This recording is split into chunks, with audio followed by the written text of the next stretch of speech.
ভাঙ্গা শহরের ধুলোমাখা রাস্তায় নামছে প্রাইভেট জেট, ল্যান্ড করছে ধনকুবেরদের বিমান। দামেস্ক আন্তর্জাতিক বিমানবন্দরে সৌদি পতাকা হাতে দাঁড়িয়ে সিরীয় কর্মকর্তারা। অথচ এই সৌদি আরবই একসময় চেয়েছিল বাশার আল আসাদ সরকারের পতন। আজ তারাই পাঠিয়েছে শতাধিক প্রতিনিধি, সঙ্গে $4 বিলিয়ন বিনিয়োগের টার্গেট। দর্শক, আপনি জানেন এই সফরটা শুধু অর্থনৈতিক না, এটা এক মহা কৌশলের অংশ। আপনি কি ভাবছেন এটা কেবল টাকা ঢালার গল্প? না, এর পেছনে আছে আন্তর্জাতিক রাজনীতির এক গণচক্রী কুয়াশা। এই ভিডিওর পুরোটা কেন দেখবেন? প্রথমত আপনি জানবেন কিভাবে একদা শত্রু সৌদি আরব এখন যুদ্ধবিধ্বস্ত সিরিয়ায় সবচেয়ে বড় বিনিয়োগকারী হতে চলছে। দ্বিতীয়ত বুঝতে পারবেন ট্রাম্পের নিষেধাজ্ঞা প্রত্যাহার আর ইসরায়েলের নীরব কূটনীতি কিভাবে পাল্লা দিচ্ছে গোটা মধ্যপ্রাচ্যের সমীকরণ। তৃতীয়ত জানতে পারবেন সিরিয়ার নতুন নেতৃত্বকে ঘিরে কেন এত আগ্রহ এবং কি চ্যালেঞ্জে পড়েছে এই সরকার, মানে সে সরকার। আর ভিডিওর শেষে এমন একটি তথ্য জানবেন যা বোঝালে আপনি চমকে উঠবেন। এই বিনিয়োগের পেছনে কার হাত এবং কার স্বার্থ লুকিয়ে আছে। তাই পুরো ভিডিওটি মনোযোগ দিয়ে দেখুন। আর বিশ্লেষণে যাওয়ার আগে সাবস্ক্রাইব করুন আমাদের চ্যানেল এবং ফেসবুকে যুক্ত হন বিশ্ব রাজনীতির আড়ালের ঘটনাগুলো জানতে। চলুন উন্মোচন করি আড়ালের অজানা। ঘটনাস্থল দামেস্ক, সিরিয়া।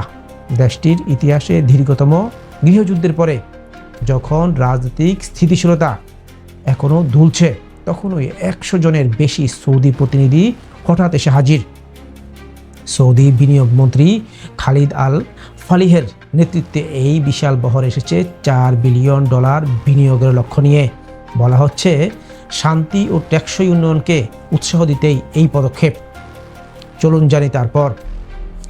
মাত্র কিছু মাস আগেও এই সিরিয়াতেই বাশার আসাদ সরকারকে অপসারণে সৌদি আরব ব্যস্ত ছিল। তারা ইসলামপন্থী বিদ্রোহীদের পৃষ্ঠপোষকতা দিত। কিন্তু গত ডিসেম্বরে আসাদ সরকারের পতনের পর অন্তর্বর্তীকালীন নেতা হিসেবে ক্ষমতায় আসেন আহমদ আল শারা। আর তারপরেই দৃশ্যপট বদলাতে শুরু করে। যুক্তরাষ্ট্রের প্রেসিডেন্ট ডোনাল্ড ট্রাম্প সিরিয়ার উপর থেকে নিষেধাজ্ঞা প্রত্যাহার করেন। ইসরায়েলও এই নতুন নেতৃত্বের সঙ্গে সম্পর্ক স্থাপনের সম্ভাবনা নিয়ে ভাবতে শুরু করে। চলুন দেখি সৌদির স্বার্থ আসলে কি। এই সফরের পেছনে সৌদি আরবের স্বার্থ শুধুই অর্থনৈতিক না। বিশ্বব্যাংকের কাছে সিরিয়ার পুরনো দেনা মিটিয়ে তারা নতুন সিরিয়ার সবচেয়ে বড় রাজনৈতিক ও অর্থনৈতিক পৃষ্ঠপোষক হিসেবে নিজেকে প্রতিষ্ঠিত করতে চাইছে। মে মাসে ট্রাম্প রিয়াদ সফরে গিয়েছিলেন এবং সেখানেই সিরিয়ার অন্তর্বর্তীকালীন নেতা সারার সঙ্গে বৈঠক হয়। সেই বৈঠকের পরেই আসে এই বিনিয়োগ পরিকল্পনা। চলুন দেখি সিরিয়ার এখনকার পরিস্থিতি সম্পর্কে জানি। সিরিয়ার ভেতরে পরিস্থিতি এখনও ভয়াবহ। সুয়েইদা প্রদেশে দ্রুজ ও বেদুইনদের মধ্যে প্রাণঘাতী সংঘর্ষ চলছেই। হাজারেরও বেশি মানুষ নিহত, যার বেশিরভাগই সংখ্যালঘু দ্রুজ সম্প্রদায়ের। ইসরায়েলও সুযোগ নিচ্ছে, সরকারপন্থী স্থাপনায় হামলা চালাচ্ছে।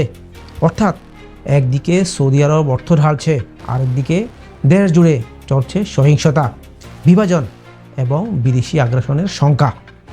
দর্শক, শুরুতেই বলেছিলাম এই ভিডিওর শেষে থাকবে একটা চমক। জানেন সেই চমকটা কি? এই $4 বিলিয়ন বিনিয়োগ প্রকল্প শুধু একটি সম্মেলন বা উন্নয়নের গল্প না, এটা মধ্যপ্রাচ্যের নতুন জোট রাজনীতির জন্মদাতা। রাশিয়া যখন ইউক্রেনে ব্যস্ত, ইরান যখন আভ্যন্তরীণ বিশৃঙ্খলায় হিমশিম, তখন সৌদি আরব চাইছে একদা শত্রু একটি দেশকে পুঁজি করে পুরো অঞ্চলেই কৌশলগত প্রভাব বিস্তার করতে। এই বিনিয়োগের মাধ্যমে তারা কেবল সিরিয়ার রাজনৈতিক ভবিষ্যৎ নয়, বরং যুক্তরাষ্ট্র ও ইসরায়েলের কৌশলকেও এক ধরনের গ্যারান্টি দিচ্ছে, তোমরা পাশে থাকো, বাকিটা আমরা সামলে নেব। তাহলে প্রশ্ন থেকেই যায়, সিরিয়া কি সত্যিই পুনর্গঠনের পথে যাচ্ছে, নাকি এই বিনিয়োগ এক নতুন কূটনৈতিক খেলার চাল মাত্র? আপনি কি মনে করেন?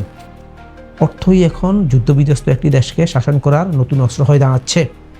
কমেন্টে আপনার মতামত জানান, ভিডিওটা শেয়ার করুন যেন অন্যরাও বুঝতে পারে মধ্যপ্রাচ্যের রাজনীতি এখন শুধু যুদ্ধ না, বিনিয়োগের ব্যস্ততা। দেখা হবে পরের ভিডিওতে এক নতুন উন্মোচনের সাথে। সচেতন থাকুন, ভালো থাকুন। আজ এ পর্যন্তই। ধন্যবাদ।